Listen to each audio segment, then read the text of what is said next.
মানিকগঞ্জ জাদুঘরের উদ্যোগে আলোচনা সভা ও দোয়া মাহফিল। বিশ্বের আলো টিভি বীর মুক্তিযোদ্ধা মোহাম্মদ আজহার হোসেন মানিকগঞ্জ জাদুঘরের প্রতিষ্ঠাতা সভাপতি বিশিষ্ট লেখক কবি সাহিত্যিক মরহুম আজহারুল ইসলাম ও মানিকগঞ্জ জাদুঘরের সহসভাপতি অধ্যাপক আবুল ইসলাম শিকদারের সহধর্মিণী মানিকগঞ্জ জাদুঘরের সদস্য নীলুফা সুলতান মুকুলের অকাল মৃত্যুতে এই আলোচনা সভা ও দোয়া মাহফিল আয়োজন করা হয়। আজ 11 এপ্রিল 2025 শুক্রবার বিকেল 5 ঘটিকায় পশ্চিম বান্দুটিয়া মানিকগঞ্জ জাদুঘর মিলনায়তনে আলোচনা সভা ও দোয়া মাহফিলে আয়োজন করেন মানিকগঞ্জ জাদুঘর ও আলোকিত মানিকগঞ্জ সাহিত্য সংঘ।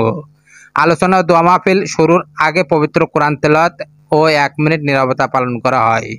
সভায় সভাপতিত্ব করেন অধ্যাপক মনোহর হোসেন, সভা সঞ্চালনা করেন কবি কাইয়ুম শাহজি। আলোচনা সভায় বক্তব্য রাখেন মোহাম্মদ হাবিবুল উদ্দিন, সাধারণ সম্পাদক মানিকগঞ্জ জাদুঘর, কবি জয়নাল আবেদিন সহ সভাপতি মানিকগঞ্জ জাদুঘর, ইজারুল খালিদ প্রধান উপদেষ্টা মানিকগঞ্জ জাদুঘর, অধ্যাপক আবুল ইসলাম শিকদার সহ সভাপতি মানিকগঞ্জ জাদুঘর, doctor principal Faruk NPI Manikganj polytechnic institute Manikganj জাদুঘরের প্রতিষ্ঠাতা সভাপতি লেখক কবি সাহিত্যিক মরহুম আজহারুল ইসলামের ছেলে মোহাম্মদ কামরুল ইসলাম সোহাগ, আব্দুল মুন্নাফ খান, মোহাম্মদ আওলাদ হোসেন প্রমুখ।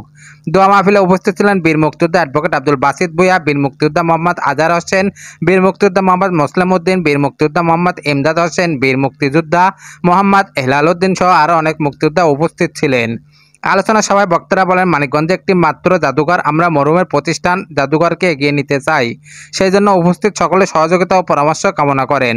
অধ্যাপক আবুল ইসলাম শিকদার বলেন, আজকে আমি ভরাক্রান্ত হৃদয়ে আপনাদের প্রতি আমার পক্ষ থেকে মরহুমের যে শ্রদ্ধা জ্ঞাপন করেছে সেজন্য আমার পক্ষ থেকে আন্তরিক অভিনন্দন, শুভেচ্ছা ও কৃতজ্ঞতা জানাচ্ছি।